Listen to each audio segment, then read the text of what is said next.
अगर आपका कमिटमेंट है, आप सचमुच जो है प्रतिबद्ध हैं सेकुलरिज्म के साथ, तो आप सत्ता में रहें नहीं रहें, आप जो है उसके खिलाफ खड़ा रहिएगा। अब ये हो कि नहीं साहब ये सुरक्षा मिल जाए कि नहीं साहब हम जो है इनसे लड़ेंगे उसी हालत में जब हमारी गद्दी जो है सुरक्षित रहेगी, ये नहीं चलता है। मनमोहन सिंह जी की सरकार में ये बात नहीं मानी गई। उसके बाद फिर नरेंद्र मोदी जी की सरकार बनी। आपको याद होगा कि 2014 का जो लोकसभा का चुनाव हुआ, उस लोकसभा के चुनाव में नीतीश जी माने भारतीय जनता पार्टी से अलग होकर के चुनाव लड़े, हम लोग भी अलग होकर के चुनाव लड़े, भारतीय जनता पार्टी को उसका लाभ मिला और बुरी तरह लोग हारे। यह भी याद होगा कि नीतीश जी ने कहा था कि 3C है मेरा सिद्धांत, यानी करप्शन और क्या नाम है क्राइम, करप्शन एंड कम्युनलिज्म, ये 3 को हम टॉलरेट नहीं कर सकते हैं, 0 टॉलरेंस है। नीतीश जी ने भयानक गलती किया। उसके बाद देखिए इधर अचानक पिछले 1.5-2 महीने में अचानक जो है फिर से ये मांग जो है उन्होंने उठाई। इन्होंने ये मांग पकड़ा, उसके पहले इनके कैबिनेट के सदस्य विजेंद्र यादव जी जो महत्वपूर्ण मंत्री हैं, विधानसभा में इनकी ओर से जब सवालों का जवाब देते हैं, उन्होंने ये कह दिया था कि हम लोग मांगते मांगते थक गए। अगर सचमुच आपको गांधी जी से बड़ा प्रेम था और शराब से बड़ा परहेज था तो आपकी सरकार बनी तो क्यों गांव-गांव में आपने शराब फैला दिया, सबको शराबी आपने बना दिया।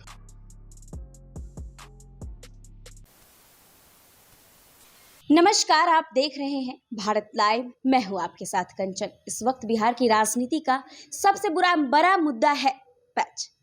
इस वक्त बिहार की राजनीति का सबसे बड़ा मुद्दा है जो है बिहार को विशेष राज्य का दर्जा मिलना चाहिए कि नहीं, जिसको लेकर आज हम मौजूद हैं आरजेडी के वरिष्ठ नेता शिवानंद तिवारी जी के साथ, जिनसे हम जानेंगे कि क्या जो लालू राबड़ी जी के समय में जो बिहार को विशेष राज्य का दर्जा के लिए जो मांगे की जा रही थी उसको अब नीतीश कुमार कर रहे हैं। तो जो शिवानंद तिवारी हैं वो वरिष्ठ नेता हैं आरजेडी के, वो क्या सोचते हैं कि नीतीश कुमार राजनीतिक कर रहे हैं या फिर ये सच्चाई है कि वो आवाज उठा रहे हैं? जी देखिए, सबसे पहले विशेष राज्य के दर्जा का सवाल पटना के गांधी मैदान में अटल बिहारी वाजपेयी जी की जो सभा होने वाली थी, राबड़ी जी उस समय मुख्यमंत्री थी।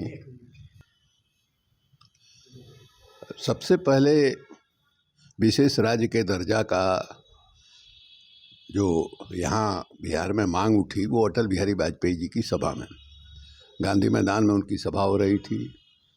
राबड़ी जी उस समय मुख्यमंत्री थी और उन्होंने मैंने अटल बिहारी वाजपेयी जी के सामने जो है बिहार को विशेष राज्य का दर्जा मिले ताकि इसका विकास हो सके, ये बात वहाँ उठाई थी। उसके बाद मामला रफा दफा हो गया, नीतीश जी की सरकार बनी। नीतीश जी की सरकार में फिर नए सिरे से ये मांग जो है उठी और संजोग ऐसा था कि उस समय हम नीतीश जी के साथ ही थे। बल्कि मेरा ही सुझाव था कि 1 करोड़ लोगों का हस्ताक्षर लेके यहाँ से दिल्ली जाया जाए, धूमधाम से पहुँचा जाए और वहाँ राष्ट्रपति जी को ज्ञापन दिया जाए। ये राय जो है जंच गई नीतीश जी को और वहीं भारतीय नृत्य कला मंदिर में उन्होंने घोषणा कर दिया कि साहब इस तरह से हम लोग 1 करोड़ लोगों का हस्ताक्षर लेकर के दिल्ली जाएंगे और हमारे बारे में कहा कि जो उसके लिए अभियान समिति बनेगी उसके अध्यक्ष शिवानंद भाई होंगे। और पटना के गांधी मैदान में बड़ा मैंने धूमधाम से शामियाना वगैरह लगा करके हस्ताक्षर अभियान की शुरुआत हुई। पहला हस्ताक्षर नीतीश जी ने किया। हम लोगों ने उस समय काफ़ी काम किया था बिहार को विशेष राज्य का दर्जा क्यों मिलना चाहिए, तो उसका फोल्डर वगैरह भी छपा था, बड़े पैमाने पर उसको वितरित किया गया था और जगह जगह नुक्कड़ पर स्टॉल लगा करके दस्तखत वगैरह इकट्ठा किया गया। उसके बाद जो है राष्ट्रपति को ज्ञापन दिया गया। उस समय मनमोहन सिंह जी की सरकार थी। मनमोहन जी की सरकार से अच्छा दूसरे जो है बिहार के विधानसभा से भी सर्वसम्मत प्रस्ताव इसके लिए पास हुआ था। इसलिए ऐसा नहीं था कि बिहार को विशेष राज्य का दर्जा मिले वो किसी एक पार्टी का सवाल बन गया था, बल्कि पूरे बिहार का सवाल बन गया था।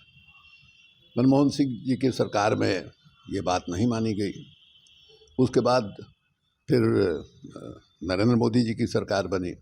आपको याद होगा कि 2014 का जो लोकसभा का चुनाव हुआ, उस लोकसभा के चुनाव में नीतीश जी माने भारतीय जनता पार्टी से अलग होकर के चुनाव लड़े, हम लोग भी अलग होकर के चुनाव लड़े। भारतीय जनता पार्टी को उसका लाभ मिला और बुरी तरह लोग हारे। उसके बाद ये एहसास हुआ नीतीश जी को और लालू जी को भी कि साहब हम लोगों को मिलजुल करके माने चुनाव लड़ना चाहिए। और 2015 का जो विधानसभा का चुनाव हुआ वो महागठबंधन के रूप में लड़ा गया और काफ़ी अच्छा बहुमत जो है महागठबंधन को मिला। देखिए, अगर याद कीजिए तो नीतीश कुमार जी भारतीय जनता पार्टी से क्यों हटे थे? उनको भारतीय जनता पार्टी से परहेज नहीं था, क्योंकि उसके पहले भी भारतीय जनता पार्टी के साथ अलायंस जो है काफ़ी उनका पुराना था। जिस समय कोई भी पार्टी भारतीय जनता पार्टी के साथ जो है माने समझौता करने के लिए तैयार नहीं थी, आप कहिए कि छुआने के लिए तैयार नहीं थी। सांप्रदायिकता के आधार पर बिल्कुल माने जो माने लिबरल पॉलिटिक्स करने वाले लोग लोहिया जयप्रकाश या गांधी की धारा में भले माने ईमानदारी के साथ नहीं हो, लेकिन उस धारा का नाम लेने वाले लोग उनके साथ जाने को तैयार नहीं थी। उस समय उनका अलायंस जो बना था। तो असल में उनको झंझट हुआ नरेंद्र मोदी जी को लेकर।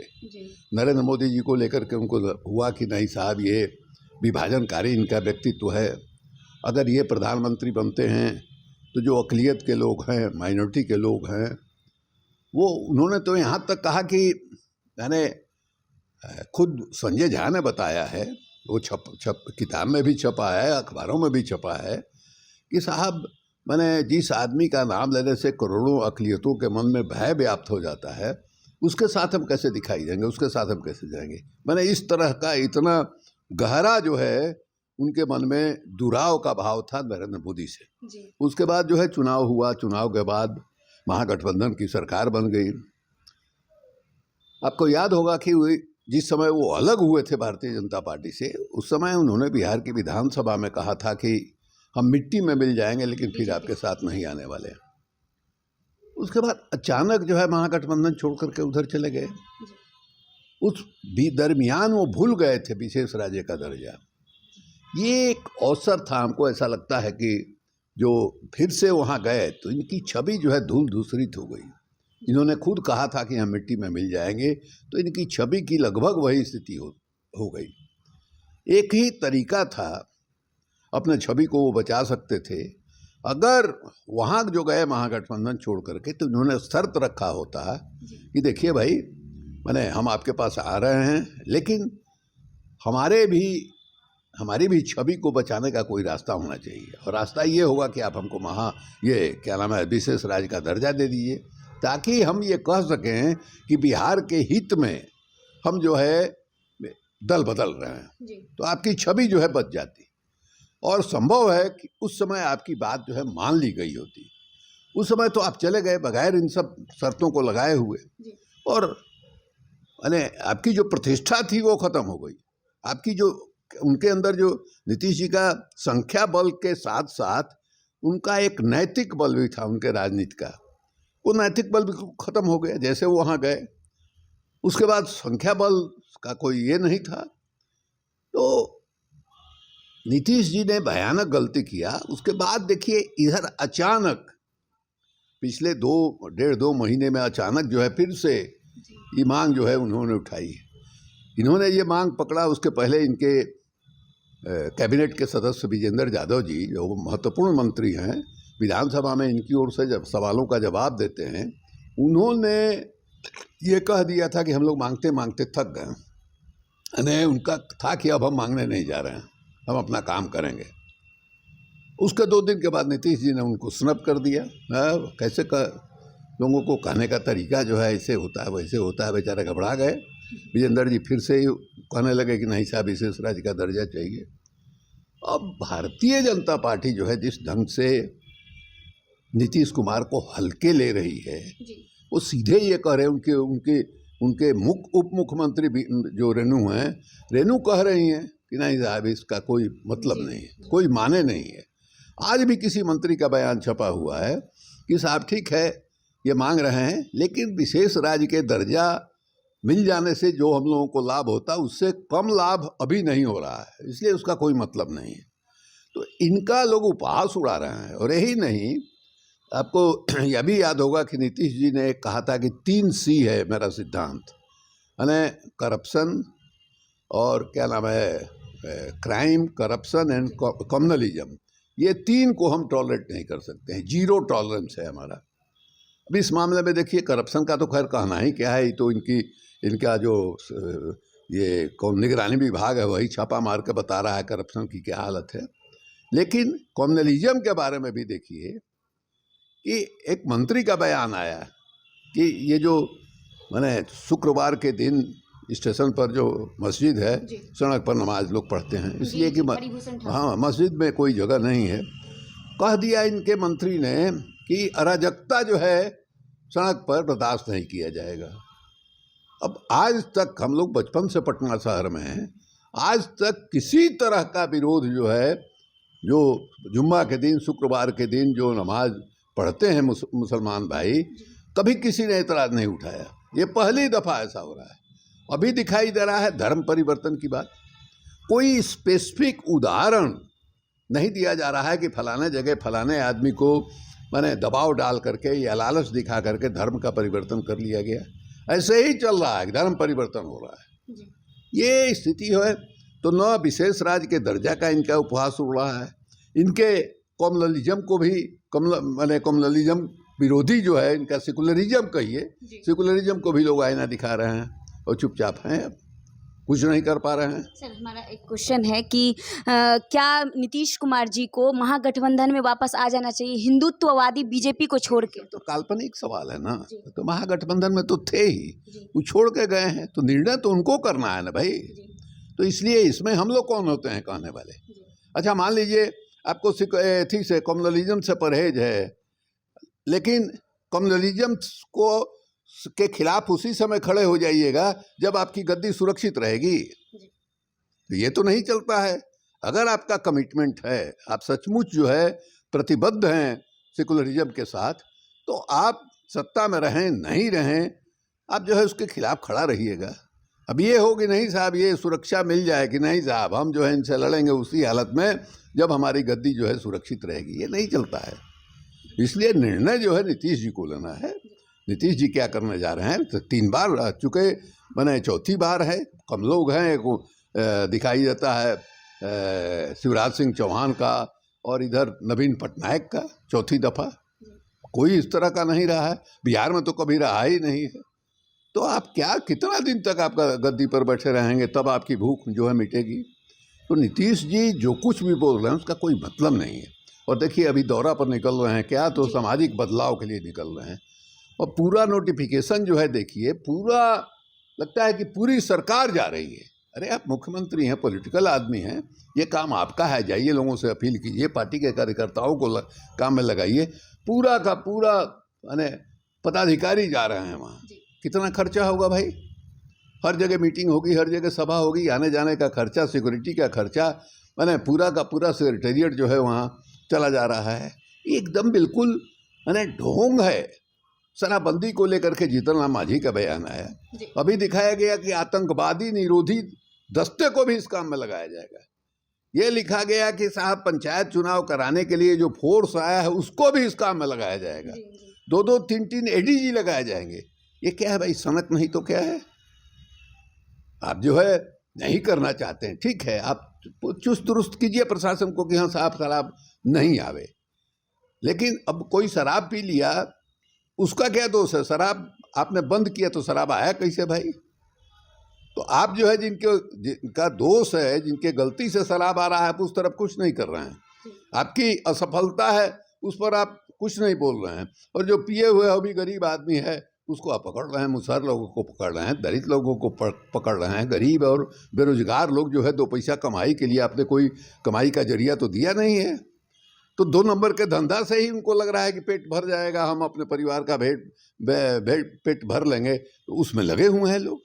तो अब जेल में जितने लोग बंद हैं, अगर उनकी सामाजिक पृष्ठभूमि देखी जाए तो दलित समाज, पिछड़े समाज, अति पिछड़े समाज, अपर कास्ट में जो एकदम गरीब आदमी है, जिनको खाने के लिए मुफ्त है, वही लोग जेल में बंद हैं।